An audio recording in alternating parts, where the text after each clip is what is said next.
Hello students, hi students. Once again, you are welcome at Hemdisha English classes. I Hemant welcome you all for 11th class students, specially because today I am going to summarize the lesson The Portrait of a Lady, written by Khushwant Singh. The lesson number 1 from Hornbill of 11th class. After completion of my summary and all topics of 10th class, from 12th class, now I will be switching over on 11th class. The Portrait of Lady, written by Khushwant Singh, lesson number 1 from Hornbill. In the Portrait of a Lady, the writer has drawn a pen portrait of his grandmother. His grandmother was an old lady with wrinkled face and white hair. It was hard to believe that at one time she was young and beautiful. His grandmother was short and bent. She put one hand on other waist for support and held a rosary in another. She chanted prayers all the time, even while doing her daily work. She put on white clothes and had looked the same for the last 20 years. The writer shared a good relationship with his grandmother. His parents had moved to the city. His grandmother took care of him. She went to school with him. The school was close to the temple. The priest taught the alphabet and prayer to children.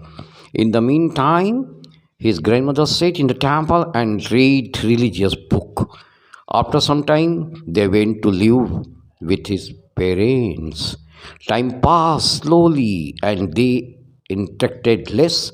Sometimes she asked him what he learned in the school, but was not satisfied with things taught in English schools as it was not related to God or religious book. She spent most of her time in prayers, spinning, and feeding the birds. Later, the writer decided to go to abroad for higher studies. He was worried about her health, but she looked calm and went to see him off. She was lost in her prayers. When the writer returned home, she looked the same and followed the same routine. One evening, she started thumping a drum for hours and saying, the family members persuaded her to stop. This was the first time in the memory of writer she forgot her prayers. Next morning, she fell ill and told them that her end was near. She remembered that she forgot her prayers. She did not waste time in talking and started praying. After some time, her lips stopped saying prayer and the rosary fell off her hands. She was no more. While the family was making arrangements for her last rites, the bird she fed daily sat near her in the courtyard. They did not chip. His mother gave them bits of bread, but they did not take them. When they carried her out, the birds also flew away. The birds had become to mourn her death. So, student, this was the summary of The Portrait of a Lady, written by Khushwant Singh. Khushwant Singh was a beautiful writer and all qualified writer. And once upon a time, he was lawyer also, and he tried to write so many stories, and he was awarded also. This is the lesson number 1 from 11th class Hornbill book, The Portrait of a Lady. First of all, I would request you rather to open your book, read, go through properly, and after this, try to understand my summary, which was narrated by me, and that will be helpful you to pass your examination with good marks. If you are new for my channel, then I request you to subscribe, like, and share. Don't forget to hit the bell icon so that you will be getting notification time to time for my next lessons also, so you will be benefited. So, my students, this summary gets over here. Now I am switching over to Hindi summary with explanations. So I request you to listen that also. Come on. विद्यार्थियों, आपका स्वागत है हेमदिशा English classes में। आज मैं 11th class के hornbill book से lesson number 1 the portrait of a lady, मतलब एक महिला की प्रतिकृति बोलते हैं, जो कि खुशवंत सिंह के द्वारा लिखी गई है। बहुत बड़े एडवोकेट थे खुशवंत सिंह, और साथ में बहुत अच्छे राइटर भी थे। इन्होंने बहुत सी स्टोरीज़ लिखी है और इनमें इनको अवार्ड्स भी मिले हैं काफ़ी स्टोरीज़ में। तो आइए हम पढ़ते हैं the portrait of a lady. ये उनकी माताजी के प्रति समर्पित भावना से उन्होंने लिखी हुई है और पूरी सत्य वर्णन उन्होंने हम अपने सामने प्रस्तुत किया हुआ है, जो कि एक प्रेरणादायक है हम सभी के लिए। तो आइए पढ़ते हैं the portrait of a lady written by Khushwant Singh, एक महिला की प्रतिकृति जो कि खुशवंत सिंह के द्वारा लिखी गई है। लेसन नंबर 1 है 11th क्लास के हॉर्नबिल किताब से। इसके पहले कि मैं स्टोरी पे आगे बढ़ूं, आगे समीक्षा के लिए, सारांश के लिए, एक्सप्लेनेशन के लिए आगे बढ़ूं, मैं आप लोगों से गुजारिश करूंगा, यदि आप हमारे चैनल के लिए नए हैं तो सब्सक्राइब ज़रूर कीजिएगा। सब्सक्राइब जो लिखा होता है उसके बगल में बेल आइकन होता है, उसको हिट ज़रूर कीजिएगा और शेयर और लाइक करिएगा, जिससे कि आपको आने वाले नोटिफिकेशन समय समय पे मिलते रहेंगे और आपको बहुत फ़ायदा होगा।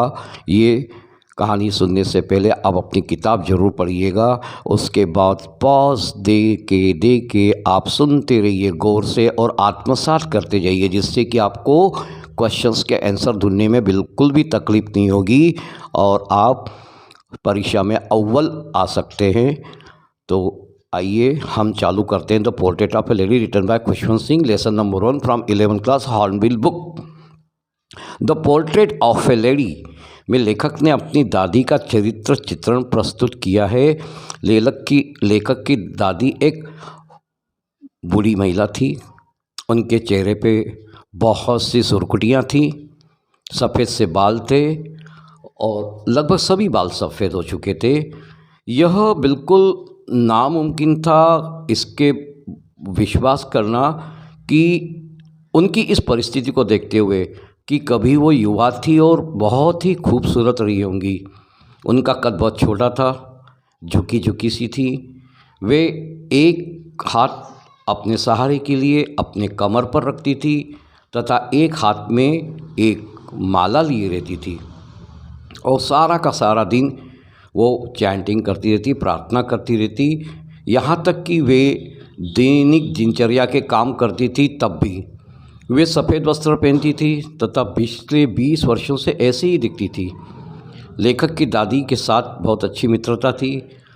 उसके माता पिता शहर में रहते थे, गांव में दादी ही उसका ख्याल रखती थी। वे उसके साथ स्कूल भी जाती थी। स्कूल मंदिर के पास ही था। पुजारी ही बच्चों को प्रार्थना सिखाते तथा पढ़ाते थे। इस अवधि में दादी मंदिर में बैठकर धार्मिक पुस्तकें पढ़ती थी। कुछ समय बाद दोनों लेखक के माता पिता शहर में चले गए रहने के लिए, और जब लेखक एक अंग्रेजी स्कूल में पढ़ता था तो बस से स्कूल जाता था। अब दिन पर दिन बीतते चले गए, उनके बीच में बातचीत कम होने लगी। वे कभी भी पढ़ाई के बारे में ज़रूर पूछताछ करती लेखक से। अंग्रेजी स्कूलों में जो चीज़ें पढ़ाई जाती थी उनसे उनका मन नहीं भरता था। उनको ज़रा सी भी सेटिस्फेक्शन, जो संतुष्टता कहते हैं, नहीं मिलती थी, क्योंकि उनका क्या कहना था कि भगवान और धार्मिक पुस्तकों से संबंधित तो कुछ पढ़ा ही नहीं जाता इन स्कूलों में, अंग्रेजी स्कूलों में। लेकिन लेखक अपने पढ़ाई में बिज़ी हो गए, पूरी तरह से रत हो गए। तब वे अपना समय प्रार्थना करने, चरखा चलाने और चिड़ियों को दाना खिलाने में व्यतीत करती थी। समय फिर बीतता चला गया। उच्च शिक्षा लेने की सोची लेखक ने और उसने एक निर्णय ले लिया कि वो विदेश जाएंगे। उसकी दादी स्टेशन तक छोड़ने आई। ये बात ज़रूर है कि लेखक को चिंता थी अपने दादी के स्वास्थ्य के प्रति, परंतु वे उस समय भी ऐसी ही प्रार्थना कर रही थी। देख के उनको बहुत अच्छा लग रहा था। ठीक लेखक जब वापस आए तो 5 वर्ष बीत चुके थे। तो माताजी पहुंची थी उनको स्टेशन लेने के लिए, और उनकी अभी भी वही दिनचर्या थी। उनका बिल्कुल जो फेस था वही लगता था जो पहले लग रहा था। एक बार क्या हुआ कि अचानक एक फटा पुराना ढोल पीटना और गीत गाना चालू कर दिया एक शाम को दादी माँ ने। यह लेखक की याद स्मरण में एकदम प्रथम बार था जब वो प्रार्थना करना एकदम भूल गई।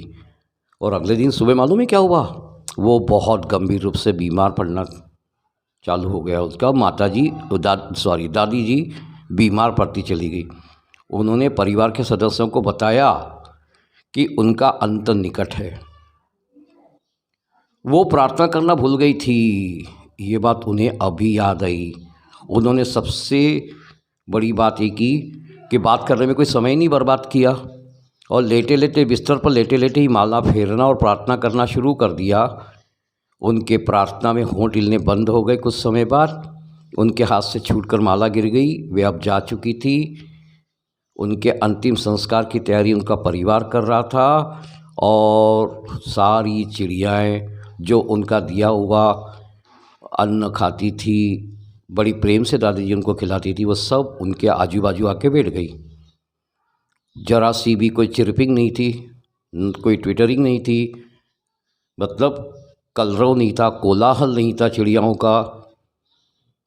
लेखक की माँ ने चिड़ियाओं के लिए कुछ ब्रेड के टुकड़े डाले थे, परंतु चिड़ियों ने उन्हें नहीं खाया। जैसे ही दादी को घर के बाहर ले जाया गया, चिड़िया भी उड़ गई। चिड़िया सारी की सारी चिड़िया जितनी इकट्ठी हुई थी, और भी उनके साथ पक्षी और थे, वो दादी जी के मृत्यु पर शोकमग्न हो गई थी और अपना शोक प्रस्तुत करने आई थी, यहाँ पे शोक प्रकट करने आई थी। तो विद्यार्थियों, ये होता है पूरा सारांश हॉर्नबिल पाठ से 11वीं कक्षा से। पाठ नंबर 1, एक महिला की प्रतिकृति, जबकि खुशवंत सिंह के द्वारा लिखी गई है, a portrait of a lady. तो एक बार फिर मैं गुजारिश करूंगा आपसे कि आप अच्छी तरह से इसको आत्मसात करें, इस पाठ को, जिससे कि आपको क्वेश्चन आंसर्स ढूंढने में, याद करने में कोई भी तकलीफ़ नहीं जाएगी, और आप ज़िंदगी में अव्वल आते चलेंगे। इसी दुआ और कामना के साथ मैं आपसे अगले पाठ तक के लिए विदा लेता हूँ। जय हिंद, जय Bharat. Thank you very much.